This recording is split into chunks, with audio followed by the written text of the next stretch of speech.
বিএনপির মহাসচিব মির্জা ফখরুল ইসলাম আলমগীরের সঙ্গে সাক্ষাৎ করেছেন দলটির কেন্দ্রীয় নির্বাহী কমিটির সদস্য ও ঢাকা বিশ্ববিদ্যালয়ের সাবেক ছাত্র নেতা জিল্লুর রহমান জিল্লু।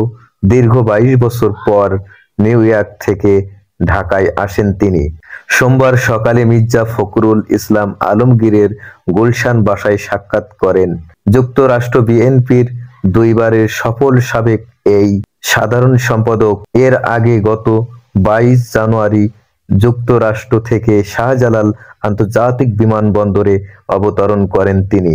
এ সময় সিলেটের সাবেক মেয়র আতিকুল হক, বিএনপির নেতা, লালবাগের সাবেক কমিশনার মোশাররফ হোসেন খোকন, যুব দল নেতা মাসুদ আহমেদ মিলন, মোহাম্মদ কামাল উদ্দিন, স্বেচ্ছাসেবক দল নেতা আসাদ, ছাত্র দল নেতা হাবিব আনোয়ার সহ নেতাকর্মীরা ফুল দিয়ে তাকে বরণ করেন।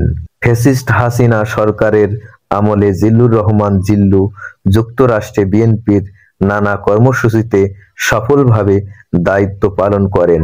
বিশেষ করে শেখ হাসিনা জাতিসংঘ সাধারণ পরিষদের অধিবেশনে গেলে সেখানে বিশাল বিক্ষোভ ও প্রতিবাদ সমাবেশ করেন তিনি। তাই তিনি ফ্যাসিস্ট হাসিনা সরকারের টার্গেটে পরিণত হন। সাধারণ পরিষদের অধিবেশনে গেলে সেখানে বিশাল বিক্ষোভ ও প্রতিবাদ সমাবেশ করেন তিনি। তাই তিনি ফ্যাসিস্ট হাসিনা সরকারের টার্গেটে পরিণত হন। ফলে তিনি ইচ্ছা থাকা সত্ত্বেও নিজ মাতৃভূমি আসতে পারেননি। সূত্র আমার দেশ পত্রিকা থেকে Mohammad Habibullah, SN TV news, Dhaka, Bangladesh.